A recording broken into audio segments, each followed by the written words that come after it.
Perencanaan Perbekalan Farmasi pada Administrasi Farmasi. Assalamualaikum warahmatullahi wabarakatuh. Saya Anhat Tati. Di kesempatan ini ingin mengajak rekan-rekan untuk belajar bersama materi kefarmasian mengenai kartu stok, defekta, dan surat pesanan. Nah, soal ini merupakan contoh-contoh soal uji kompetensi kejuruan farmasi tingkat SMK. Nah, baik, langsung saja kita belajar bersama mengenai kartu stok, defekta, dan surat pesanan. Nah, baik, kita langsung masuk ke kartu stok. Nah, kartu stok ini, masing-masing kartu stok itu hanya bisa ditulis untuk satu jenis obat dengan satu sediaan. Nah, misalnya di sini ada 3 kartu stok nih. Masing-masing kartu stok itu hanya untuk satu sediaan atau satu obat. Misalnya kartu stok pertama hanya untuk minyak kayu putih 30 ml. Kemudian kartu stok kedua ini Milanta tablet. Kemudian kartu stok ketiga untuk Promah tablet.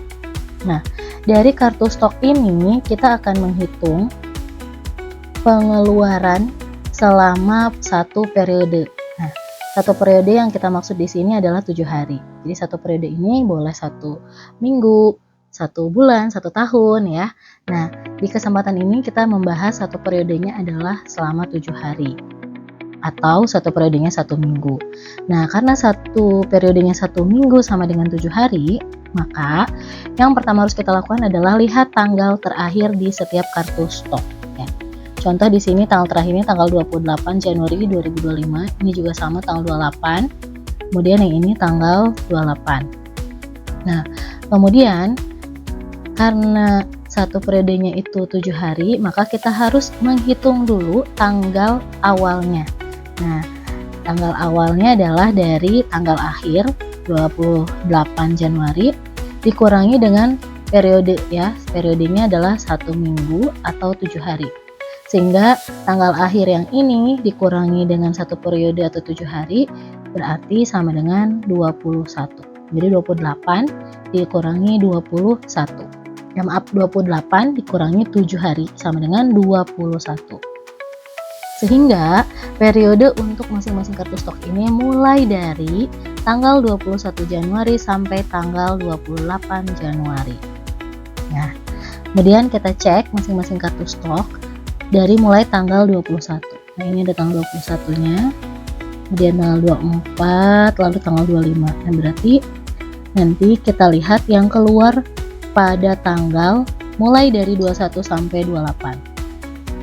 Nah, misal di sini tanggal 21 yang keluarnya ada 1, kemudian tanggal 24-nya ada 1, kemudian keluar lagi ini 24, lalu tanggal 25 dan terakhir tanggal 28.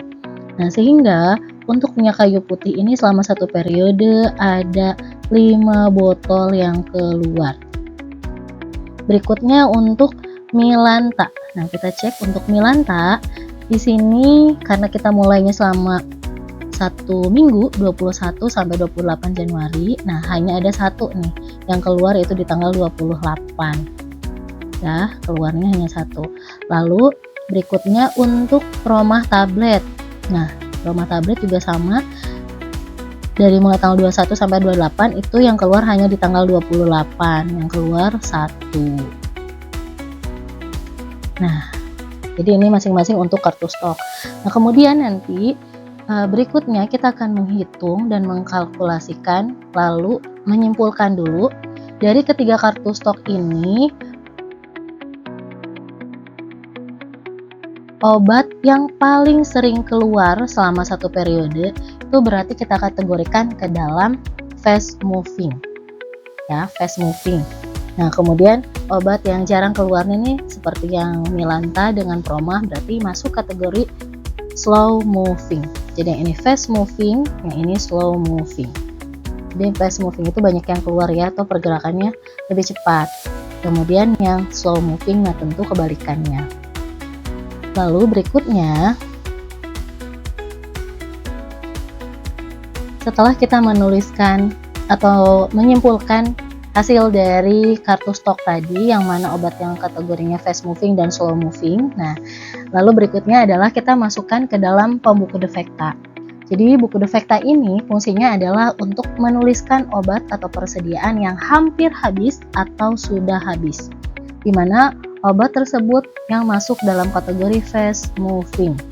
Nah, contohnya di ketiga kartu stok tadi yang masuk kategori fast moving adalah minyak kayu putih. Nah, kalau kita lihat di sini sisa stoknya adalah 1 botol. Sehingga minyak kayu putih ini perlu kita lakukan perencanaan pembelian dengan menuliskannya pada buku defekta. Nah, di mana kita tulis dulu di sini ada form buku defektanya, ada 4 kolom ya. Ini nomor, kemudian tanggalnya, tulis tanggal pada saat kita melakukan.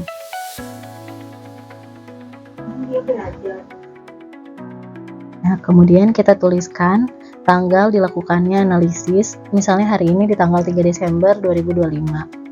Nah, nama barangnya itu tadi ditulis sesuai dengan di kartu stok yang masuk kategori fast moving. Nah, misalnya di sini ada minyak kayu putih. Lalu stok akhirnya kita tuliskan sesuai dengan yang tertera di kartu stok. Nah, di sini stok akhirnya adalah 1 botol. Nah, setelah kita menuliskan tadi pada buku defekta, maka selanjutnya adalah kita masukkan ke dalam buku fast moving dan slow moving. Nah, di mana yang tadi sudah dijelaskan di kartu stok bahwa fast moving itu obat yang sering keluar atau banyak terjual atau banyak dibutuhkan oleh penderita ya, oleh pasien. Nah, yang pergerakannya cepat, sementara yang slow moving berarti kebalikannya. Nah, kita karena ada 3 kartu stok, maka kita tulis di sini ketiganya dengan periodenya kita tuliskan karena sama di periode 1 minggu mulai dari tanggal 21 sampai 28 Januari 2025. Kemudian ada 3 barang atau 3 persediaan, lalu nama barangnya tinggal ditulis sesuai dengan yang ada di kartu stok. Jadi ada minyak kayu putih, Milanta, dan Promah tablet. Nah, dari 3 kartu stok itu ada 1 yang fast moving yang sudah tadi kita hitung, yaitu minyak kayu putih sebanyak 5 botol.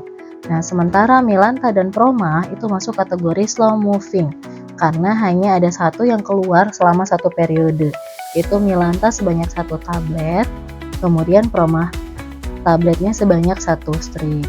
Nah, jadi ini merupakan form untuk fast moving dan slow moving. Kemudian setelah kita lakukan analisis form untuk fast moving dan slow moving, kita tuliskan kembali di buku perencanaan pembelian. Jadi persediaan yang tadi masuk kategori fast moving, nah kemudian kita masukkan ke dalam buku perencanaan pembelian. Karena yang hampir habis tadi ya, sisa stoknya hanya 1, maka perlu kita lakukan pembelian. Dan sebelum kita melakukan pembelian, kita lakukan perencanaan dulu dengan nama barangnya tadi minyak kayu putih. Nah, kebutuhan per minggunya tadi sebanyak 5 botol ya selama 1 periode. Itu dari tanggal 21 sampai tanggal 28. Nah, sehingga jumlah yang kita pesannya bisa kita samakan dengan periode sebelumnya. Jadi jumlah yang kita pesan adalah 5 botol. Nah, hal ini termasuk ke dalam kategori metode konsumsi pada perencanaan. Nah, metode konsumsi itu melihat pada konsumsi di periode sebelumnya. Jadi untuk melakukan perencanaan pembelian pada periode berikutnya. Nah, kemudian jangan lupa kita cantumkan PBF tujuan untuk membeli minyak kayu putih. Nah, di sini PBF tujuannya adalah Intan Pharma. Nah, setelah kita lakukan perencanaan pembelian, maka tahap berikutnya adalah kita melakukan penulisan surat pesanan untuk dikirimkan kepada VBF yang sudah tadi kita tentukan. Nah, misalnya di sini surat pesanannya dari Apotik Nine Pharma dengan nomor surat pesanannya 001.